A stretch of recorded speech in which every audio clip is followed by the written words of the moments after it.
इथल्या विशेषतः या माडाच्या भागामध्ये काही गावांना आम्ही आता भेटी दिलेल्या आहेत। मोठ्या प्रमाणात पुरामुळे हानी झालेली आहे।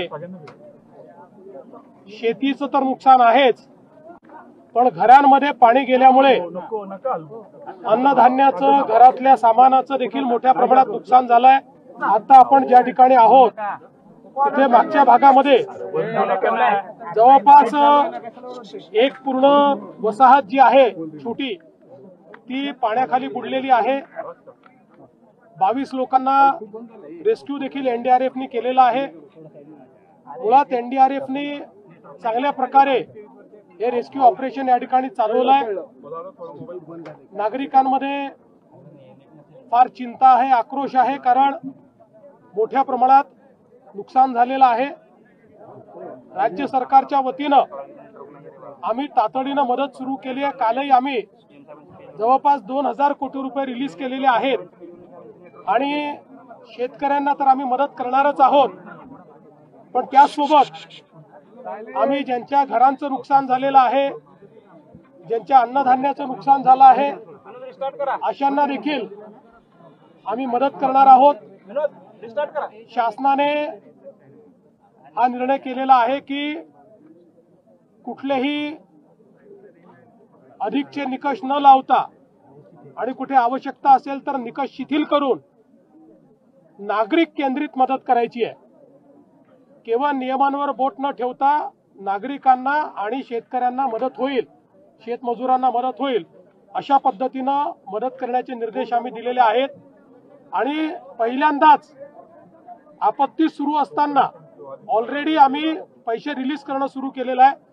दिवाळीच्या पूर्वीच आम्ही सगळ्यांना या ठिकाणी मदत करणार आहोत। ओला दुष्काळ ही आपली बोलीभाषेतली टर्म आहे, पण पावसामुळे जे जे नुकसान झालेलं आहे ते सगळ्या नुकसानाची भरपाई आणि साधारणपणे टंचाईच्या परिस्थितीमध्ये आपण शेतकऱ्यांना ज्या सवलती देतो त्या सवलती अशा सगळ्या आम्ही द्यायचा निर्णय केलेला आहे।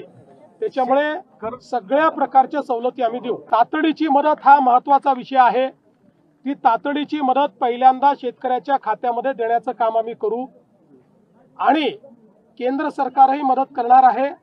आपल्या माहितीकरता मी सांगतो की एनडीआरएफ मध्ये काही ऍडव्हान्स पैसे केंद्राने आपल्याला दिलेले असतात, जे आपण खर्च करणं चालू केलंय आणि आपण जे काही पैसे खर्च करू त्यातले जे त्यांच्या नावामध्ये बसतात ते आपल्याला ते प्रतिपूर्ती करतात।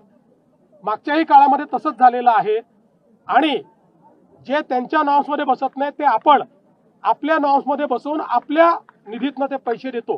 त्यामुळे या ठिकाणी काल मंत्रिमंडळात चर्चा झालेली आहे आणि याकरता जो काही निधी लागेल तो देण्याचं आश्वासन हे मंत्रिमंडळाने दिलेलं आहे।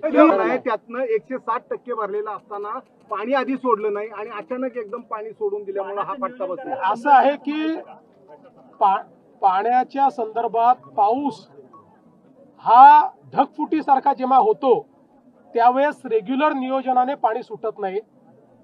तथापि या संदर्भातही आम्ही काही कुठे कोणी चूक केली आहे का, पाणी योग्य वेळी सोडलं नाही काय तपासून बघू। पण हा पाऊसच अशा प्रकारचा आहे की ज्याच्यामध्ये रेग्युलेटेड फ्लो करणं पॉसिबल नाहीये। रेग्युलेटेड फ्लो केला तर दुसऱ्या बाजूला अजून मोठा पूर येऊ शकतो आणि म्हणून त्या दृष्टीनं हा काम केलं आणि अनरेग्युलेटेड कॅचमेंट जे आहे त्याच्यामध्येही ढगफुटीसारखा पाऊस झालेला आहे। त्यामुळे केवळ धरणाचा विषय राहिलेला नाही, धरणाच्या व्यतिरिक्त जे कॅचमेंट आहे त्यातही पाऊस झालेला आहे। निसर्गाचं चक्र हे बदललेलंच आहे आणि वातावरणाच्या बदलाचा परिणाम या ठिकाणी होतो आहे। त्यामुळे निश्चितपणे आपण याच्याकडे लक्ष देणं गरजेचं आहे, ते आपण लक्ष देतो। खरडून गेलेली जी जमीन आहे त्या जमिनीला नवीन नॉर्म्स आम्ही करतो। नॉर्म्स आहेत पण आता अधिकचे पैसे आम्ही त्याकरता देणार आहोत। साहेब, शेतकरी अडचणीत सापडलाय, आपण म्हटले होते योग्य वेळी शेतकऱ्यांना कर्जमाफी मिळेल। आताही आपल्याला सांगितलं की पहिल्यांदा शेतकऱ्याला तातडीची मदत देणं गरजेचं आहे। पहिल्यांदा ती मदत आम्ही देतो।